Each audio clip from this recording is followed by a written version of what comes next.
Hola a Claro. todos, bienvenidos. Esto es el Mal Menor, yo soy Renato Matileón eh, y esta es una nueva sección que estamos estrenando con un amigo de varios años. Él es escritor, ganador del premio Novela Breve Cámara Perón del Libro, ha publicado la novela El viaje de las nubes y el libro de cuentos Sombras en el agua. Y es arequipeño, dato curioso, porque este podcast es el único podcast arequipeño que se produce completamente en Lima. En fin, Jorge, ¿cómo estás? ¿Qué tal? ¿Cómo están las cosas por allá? Hola Renato, un gusto charlar contigo nuevamente.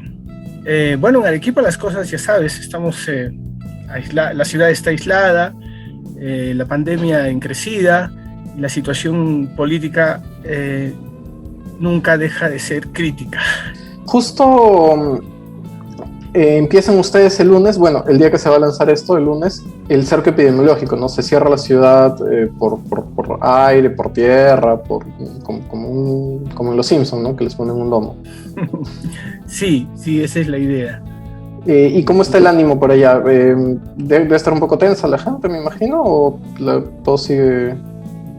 Mira, te diré que como en la mayoría, o en la gran parte del país, las restricciones han sido relativas, ¿no?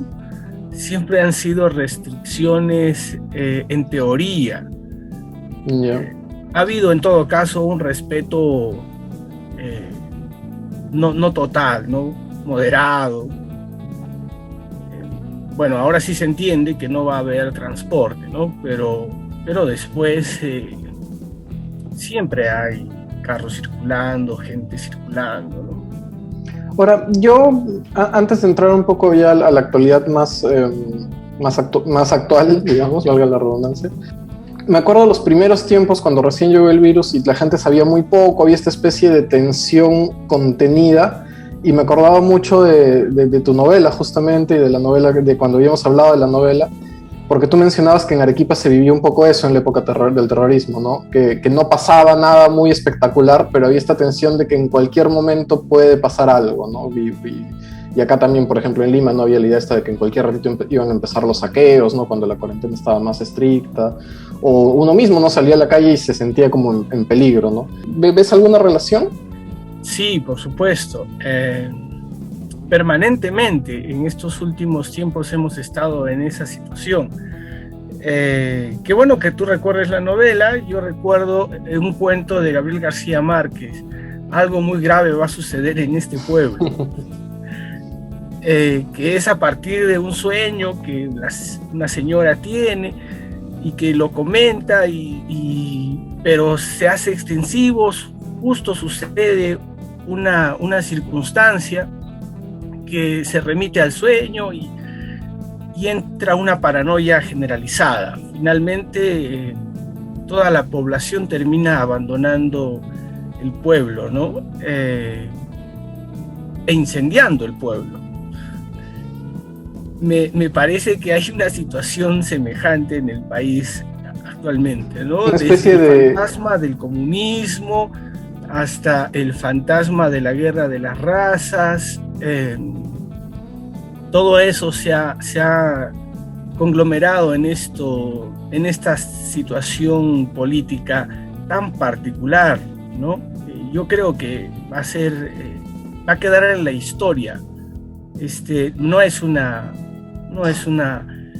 proceso electoral más, ¿no? En el Perú. Este es uno muy particular. Es curioso porque el cuento de García Márquez que mencionas es también una especie de profecía autocumplida, ¿no? Ajá.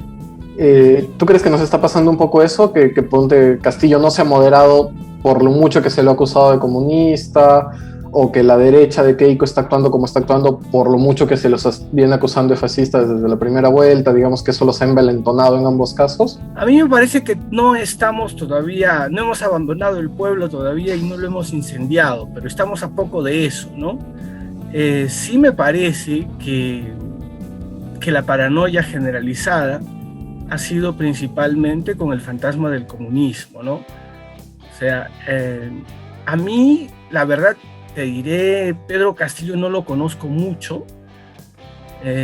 No era mi una opción ni remota en la primera vuelta. No le prestaba atención, pero francamente no me parece que sea un radical. Me parece hasta cierto punto hasta ingenuo. Bueno, una cosa a veces va de la mano con la otra, ¿no? Sí, ciertamente, ¿no? Puede arrastrarlo, en todo caso, el otro componente del partido, que es Cerrón, ¿no? Pero particularmente no me sigue pareciendo un radical. Pero lo que es peor, me parece que la gente ha caído en ese miedo, en esa idea apocalíptica del comunismo, ¿no? O sea, la gente se ha movido por eso, la gente ha reaccionado, ha vituperiado, ha insultado y ha votado con esa idea, ¿no? Pero me parece que eso es infundado. Ahora, durante la campaña se ha hablado un montón del tema de que Lima tiene que voltear a ver al Perú, de que las regiones han sido olvidadas por la capital, por el progreso. Y yo recordaba, llevándolo al plano literario, alguna vez tú comentabas que mientras que los limeños hablaban, cuando escribían, hablaban de literatura nacional, en regiones se hablaba mucho de literatura arequipeña, literatura cusqueña, literatura del sur.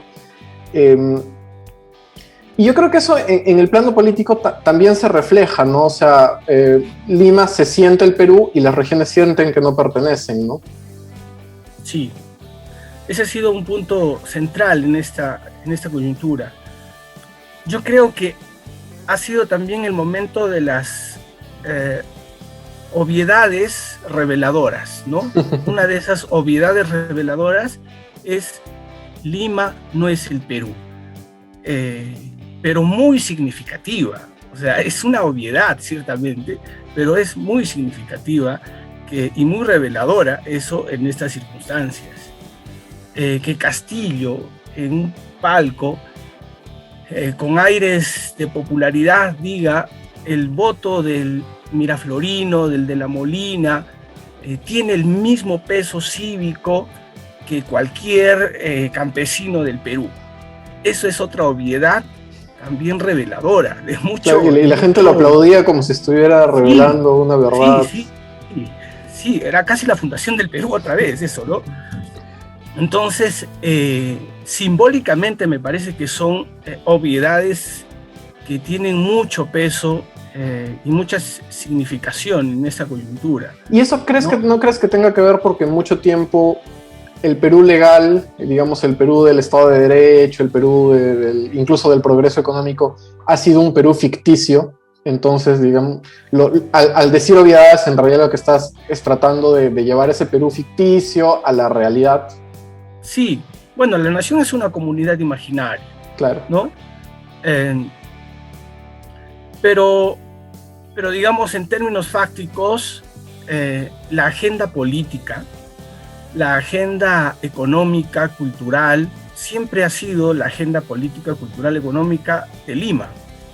Entonces, con estas elecciones nos hemos dado cuenta que hay gente, que hay sectores importantes del Perú que no se sienten involucrados, no se sienten identificados con esas agendas, ¿no?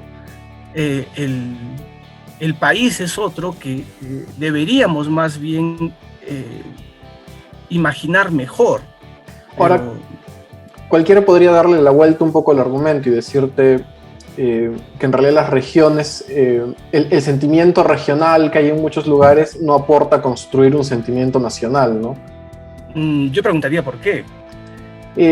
Un poco lo que está pasando en el mundo, ¿no? Así como los europeos, no sé, los franceses o los ingleses ya no quieren ser europeos, sino quieren ser franceses. Y acá desde Lima mucha gente le da la impresión de que los arequipeños, los puneños, los juliaqueños no quieren ser peruanos, no quieren ser el sur, quieren ser del norte, quieren ser la selva. Ya capto mejor. Así como me imagino que desde regiones, y yo que viví mucho tiempo en Arequipa, lo sé, da la impresión también de que los limeños no quieren ser peruanos, ¿no? Que quieren ser limeños y el Perú les da un poco de asco. Sí, pero yo diría más bien ahí que los limeños sí quieren ser limeños, pero de paso además peruanos completamente, ¿no? Sí, esto del sentimiento, de los sentimientos regionalistas, la nación aymara, en un tiempo se habló de esto con mucha fuerza, ¿no?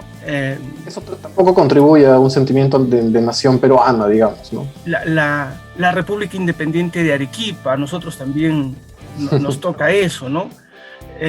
Sí hay estos rasgos de chauvinismo que ciertamente no apoyan, más bien nos distancian, nos dividen, ¿no? Sí, pero ese sentimiento es precisamente por el excesivo centralismo, ¿no? El excesivo centralismo que se ha dado. Entonces, y claro, significa eso también, el chauvinismo, el regionalismo significa un exceso a una oposición al centralismo, es un camino equivocado, ¿no? ¿Y cómo se podría combatir eso en todo caso, no? O sea, en ambos lados, ¿no? Claro, vuelvo a la literatura. El conflicto, la literatura, digamos, el conflicto básico literario en ese caso sería que Arguedas Vargas Llosa. Claro, yo diría que Arguedas, ¿no? Yo diría que Arguedas, el componente estructural de esta situación en la literatura de Vargas Llosa es barbarie y civilización, ¿no? Claro. Y ese sería la posición limeña. Claro, esa es la posición limeña, eso es lo que todavía ya se ha comprobado, ya está visto que es un problema más que un camino a solucionar las cosas. Vargas Llosa en realidad es brillante por las técnicas narrativas, por la maestría que tiene al escribir. Si nos adentramos en sus conceptos, en la ideología de su literatura, no es nada revelador. Quien sí es revelador y que a quien sí debemos aprovechar es a José María Arguedas, ¿no? Que también se opuso, que también discutió con las posiciones regionalistas del indigenismo. Él se acercó, tuvo una incursión en el indigenismo, pero después salió, ¿no? Y salió precisamente por eso, porque él discrepaba, su literatura, mejor dicho, su literatura discrepaba con esas posiciones regionalistas, hasta cierto punto incluso racistas, porque el primer indigenismo es uno que considera que la raza indígena es superior en realidad, ¿no? Había digamos, esbozos de algún tipo de supremacismo, ¿no? Sí, ¿no? Entonces, y la otra posición es el permanente conflicto entre lo criollo y lo andino. Arguedas supera ese conflicto.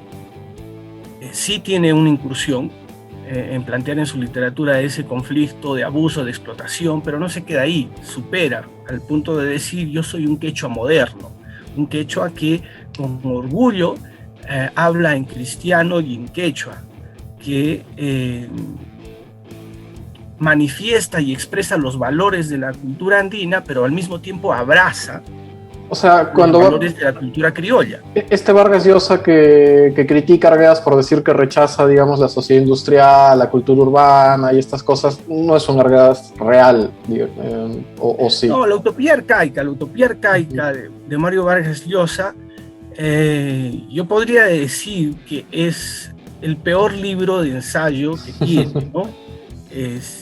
Porque en todos los libros de ensayos le achunta en algo, ¿no? Pero si hacemos una valoración crítica de sus libros de ensayo, yo creo que el peor es la utopía arcaica. No entiendo cómo se puede malinterpretar tanto a un escritor, ¿no? Sin embargo, es muy cierto que habrá mucha gente que salió, por ejemplo, a decir no más Vargas Llosa en un país de Arguedas y cosas así. tampoco entienden muy bien Arguedas, ¿no? Siguen teniendo esta visión de oposición. Sigue viendo esa visión. Cuando Arguedas lo que buscaba, por lo menos al final de su vida, creo yo que era un intercambio cultural, ¿no? En territorio peruano, entre Occidente y indigenismo, ¿no? Sí. La idea de Arguedas en realidad es más compleja todavía que a lo que aspiraba el indigenismo en la idea de la inclusión, ¿no? Digamos, el indigenismo más moderado, el indigenismo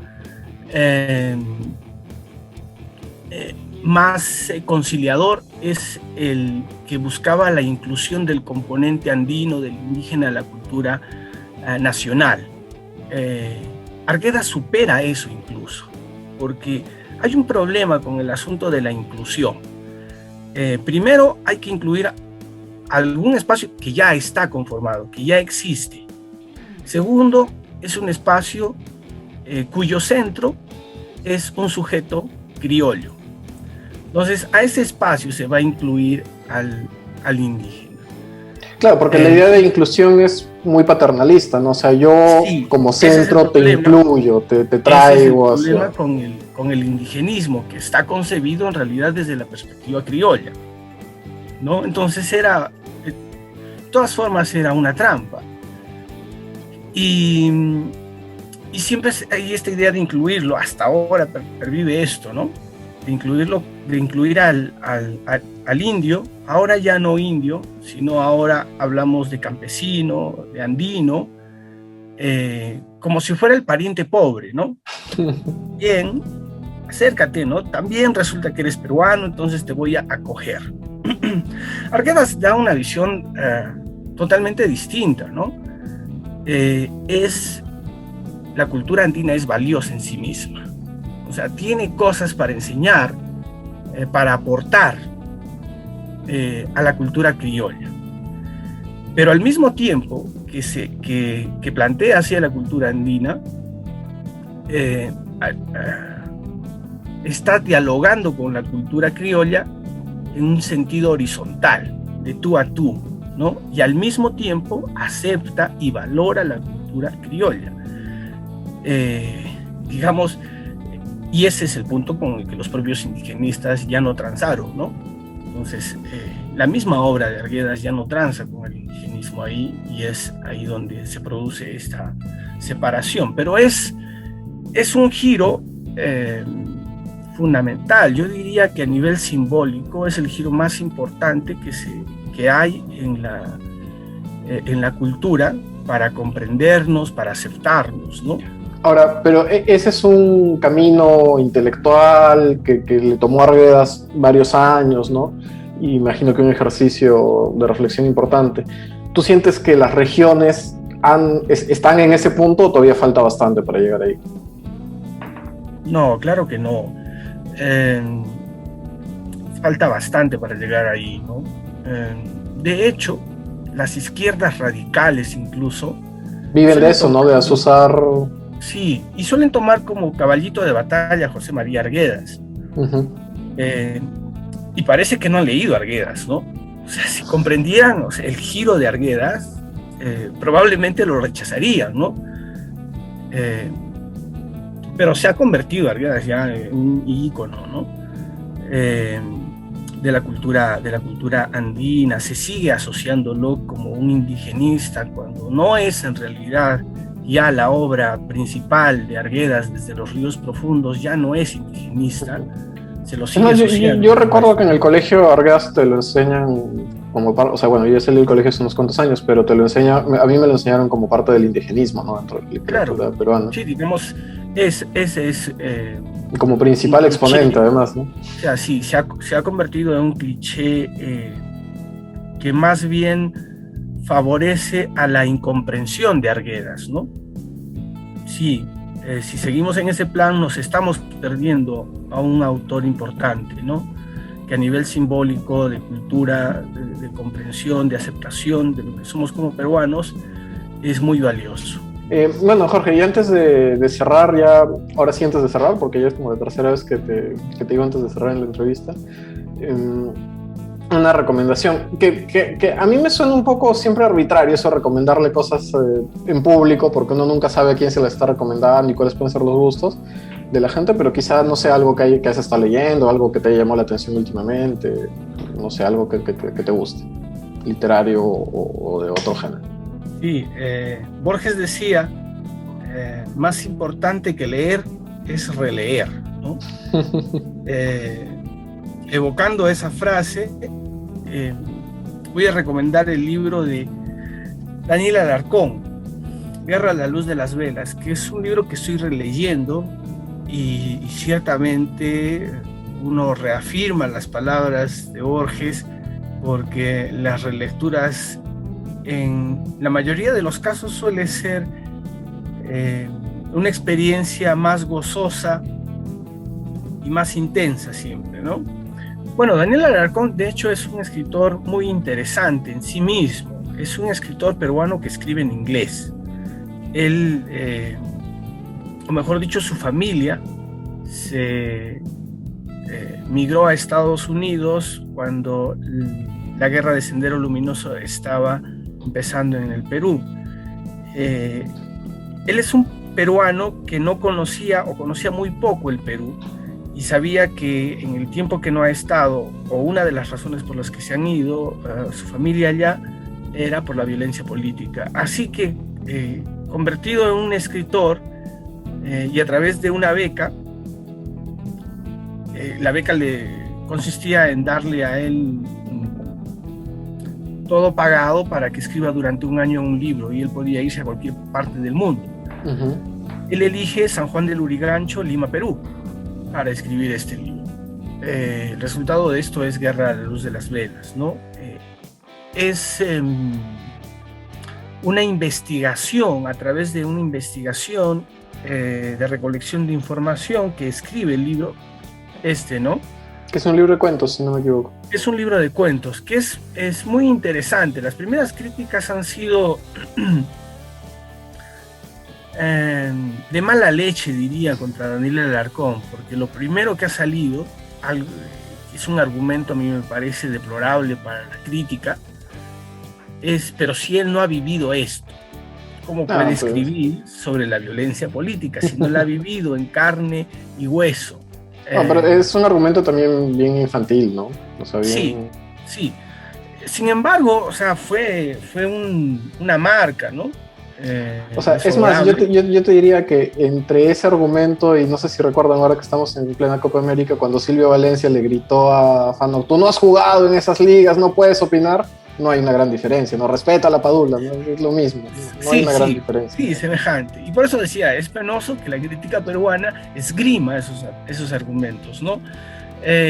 Claro que fue un pasaje, como digo, penoso, pero yo he leído, precisamente para escribir mi novela también, El viaje de las nubes, en un momento, en una época, bastantes literaturas sobre el tema, y a mí me parece que es uno de los escritores más destacados, que mejor expresa esta violencia que hubo en el Perú entre los años 80 y 90, ¿no? Es una mirada particular, es una mirada desde fuera que se logra instalarse en el dentro, ¿no? Eso me parece que sería el rasgo principal de Daniel Alarcón, y eso lo hace particularmente interesante. Pero uno debe acercarse a Daniel Alarcón despercudiéndose de esos prejuicios de que el escritor escribe mejor lo que ha vivido, ¿no? Si uno tiene todavía ese prejuicio, seguramente le va a tener reticencia a Daniel Alarcón, o quizá precisamente al leerlo lo haga cambiar de opinión, ¿no?